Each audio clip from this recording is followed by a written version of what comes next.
Well, the first thing, I wouldn't invest in an undiversified portfolio.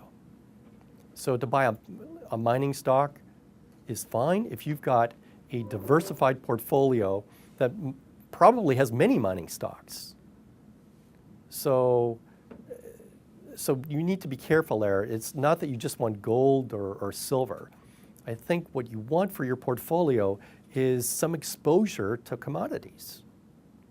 And buying gold is not going to do it. That is one particular commodity. Or buying oil, the same thing. So I think what you want, as I said, is a diversified portfolio of commodities, but you need to be careful, as I said. The GSCI, very popular, but it's not a diversified portfolio. It's a single asset that effectively is driving that portfolio. The Dow Jones UBS has got a more balanced allocation across commodities. But what about the retail investor? What should the retail investor do? So if the retail investor's got a very large portfolio, then you can actually go invest in many ETFs to get your own exposure and mix and match it. I think more popular will be ETFs that will essentially take a long position in commodities. And just to be clear here, I see 4 different types of commodity investment for a retail investor. So one is don't mess with the futures, go and buy the stocks, like you said, a mining stock. And that's traditionally what people have done. They got their commodity exposure just within the set of equities that they invested in. The second is kind of an investment in a diversified commodities futures product like a GSCI. And I'll call that kind of a first generation commodities futures style of investment. And as I said, that is not what you want to do because you're just throwing money away because it's not diversified. The way that they roll is not the way that if you're professionally managing a commodities portfolio, you would never roll the way the GSCI does. Okay, so that's kind of first generation. Nevertheless, so people do. Retail investors just invest in that, you know, and you know that's fine, but they could do a lot better. So the second generation of commodity product is more like the Dow Jones UBS index. So it's more evenly distributed across the complex. And the rules for rolling are such that you could use not just the nearby contract, but maybe go into the next out contract. So the problem is, at the end of the month, everybody's doing their mechanical rolling, and it distorts the prices. So, so the roll returns are terrible. So if you've got the flexibility to go out to term structure, and for many individual commodities, there is a highly liquid term structure, like oil, for example, that you can use. To ignore it, you just throw money away. So second generation commodity products like kind of Dow Jones UBS. So the third generation is the most exciting to me because I'm actually working on a product. So, and basically that product, and I work with Man Systematic Strategies. This product's not launched yet, but it will be. And basically what we do is say, well, we understand that investors want commodity exposure, but you've got different ways of getting it.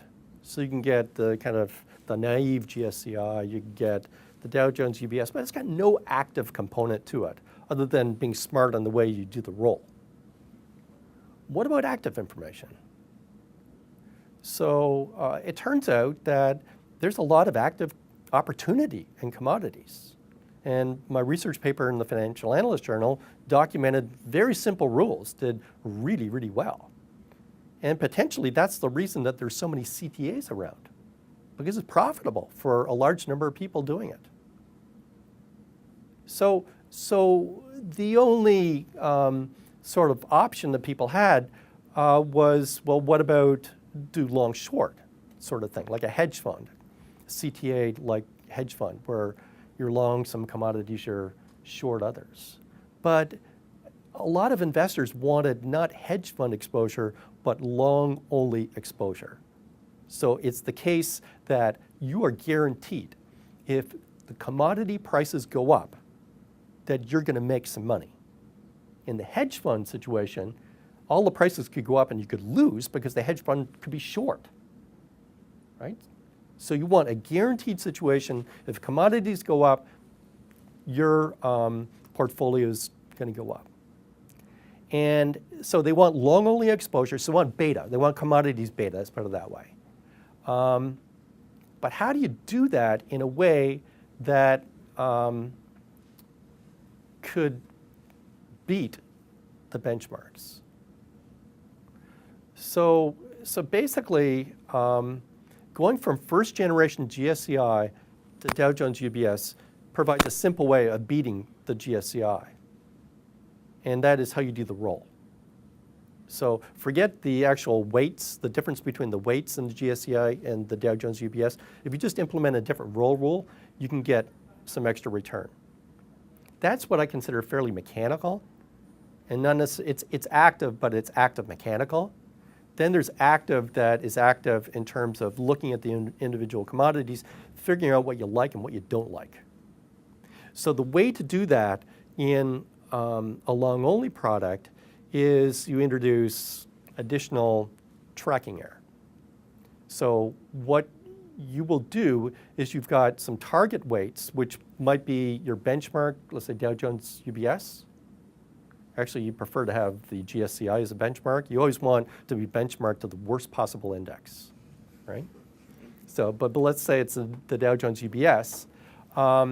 So what we're going to do is we've got some models running that tell us, that harvest some of the predictability in these commodities. And they tell us, well, oil, for example, looks really good. So then what we do is vary the weights. So you're always long, but you could be overweight and you could be under the benchmark weight. So let's say the benchmark weight for oil is 40%. Then it might be that you could turn it up to 50, but you could also turn it down to 30. But you can't turn it down to 0. Does that make sense? So you're adding an active component. You're harvesting some of the fundamental predictability in the commodities, and it gives you a shot at significantly outperforming the standard benchmarks. Now, the one thing that is clear, and that is that when you have a commodity beta, or long-only product, if commodity prices go down, then your portfolio is going to lose money, your commodity portfolio. But that's just kind of obvious, and the way that you'd be rewarded if you were the manager would be your performance versus the benchmark that's designated, and hopefully you lose less than the benchmark.